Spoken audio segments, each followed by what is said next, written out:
Okay, here we are, getting ready to hit the engine hatch. Go down to the generator, try to do a little tune-up on that. Get my little tune-up kit right here with spark plugs and all that good stuff. So let's climb in. So the first thing I need to do is get this cover off.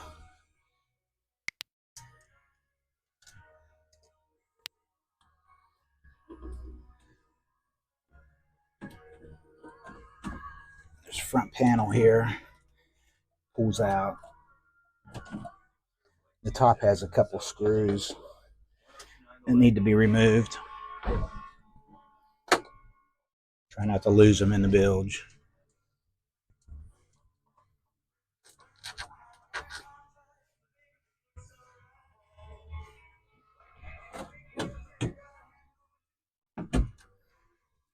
Okay, there's one panel. And then this whole thing needs to come off.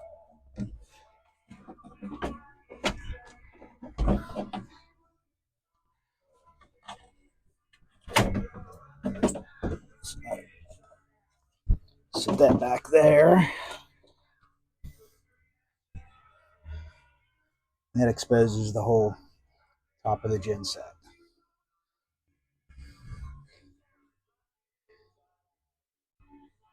So I need to get to the spark plugs. One's right here in front, and the other one's in the back there. So right there is one of the plugs, and the other one's on the other side. So I'm about to reach over there and get those.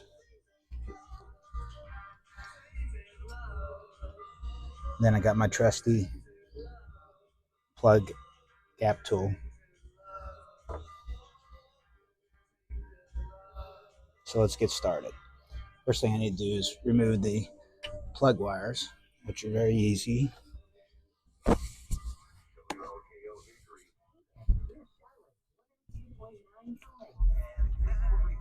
There's that one too.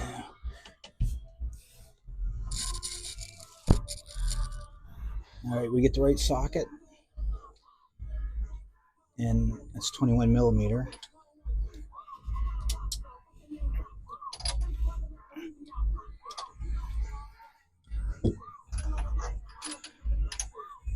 There we go.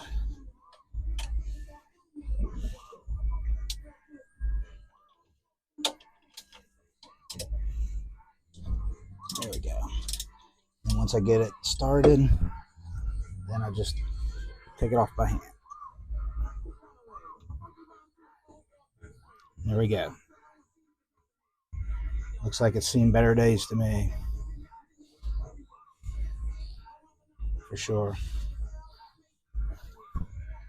So checking the manual, the correct spark plug gap is between 0.024 inches and 0.028 or 0.6, 0.7 millimeters. So I'm going to get that started. We'll have to climb back in here, pretty much lay across the engine. Can't forget my socket.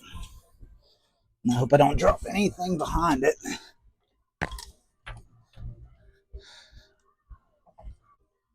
Yeah, broke it free. Just pulling it out by hand. Got it. All right. That one looks pretty fouled up as well. So we'll get the new one, set the gap, and install it. It's interesting, these old ones are gapped a little more than what the manual calls for. So I don't know if that was causing my problem, but obviously it's time to change them. All right, so a matter of screwing it back in, but we'll wipe that down back here, make sure nothing's in there. And then it's all by feel. There we go. Hand tighten and then about quarter turn to seat it. And get our plug wires back on. Spark plugs in. So now, need to look at a couple other things down here. I'm not sure if this has inline fuel filter or not, since we do have fuel water separator over here. So I need to check that. It's pumping water good, so I'm not worried about the impeller right now. But the impeller is over here behind that door. And right there's your raw water line. So let's take a look at everything. All right, so next, I'm going to change this zinc or anode. Got a new one here. This anode must be pretty standard because it fits Kohler, Sierra, and Westerbeek. And that's all it is right there.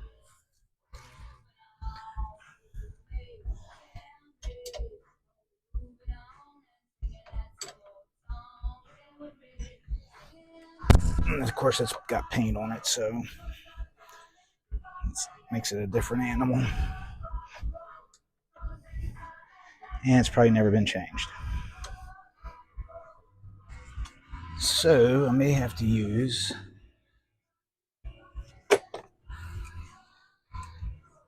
some channel locks.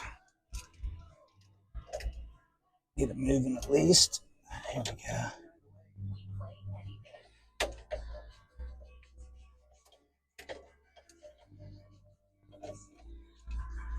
Now, I did turn the water off,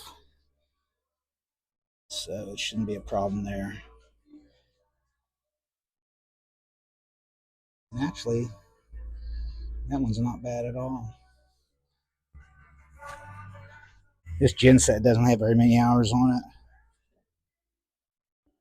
it. Maybe 90, 92, I think it says there. I'll go ahead and put the new one in.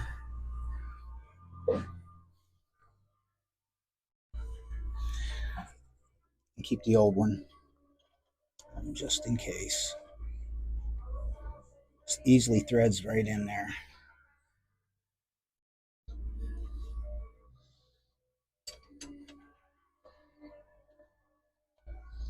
And just tighten it up. Now we need to see if there's actually an inline fuel filter, and I don't see one. That's the fuel line right there. See if you get a better look. Right there's the fuel line.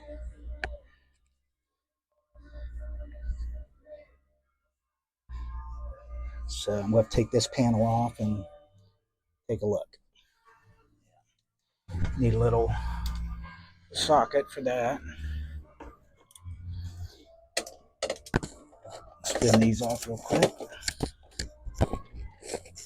There's two of them. Let's get them started and take them out by hand.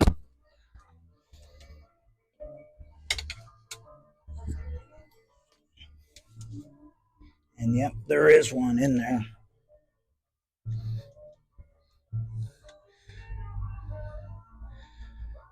I'm going to leave that for now because I don't think I'm having a full fuel delivery problem.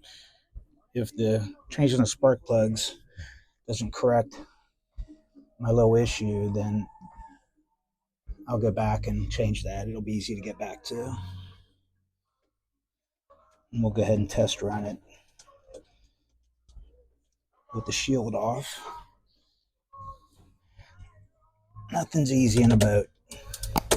So let's open up the seacock, get some water flowing, make sure everything's clear, and we can start it from right here.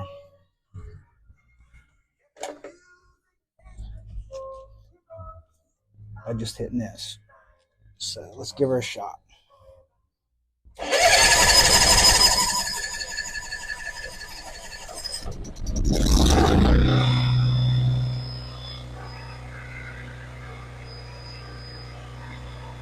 Running pretty smoothly.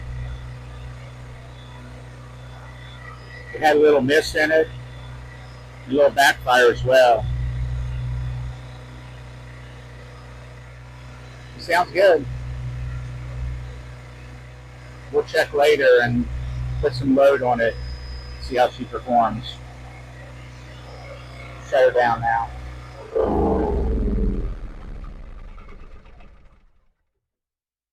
Now I'm going to have to put it all back together.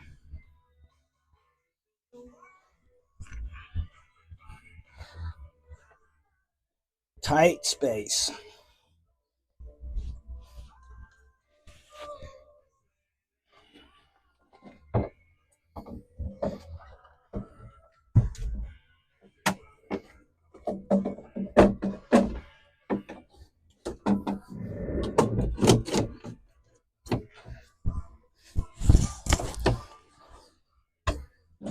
Just no easy way to get back in there. Let's try to get this screw back in.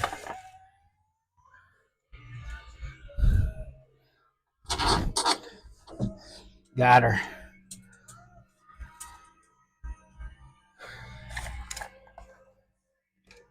Everything's by feel. And then get the front panel, put it on.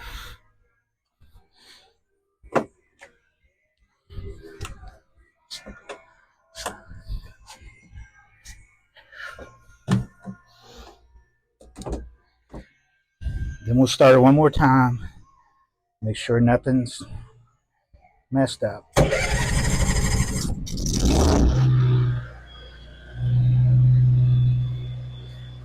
And I'll just let her run a little bit there.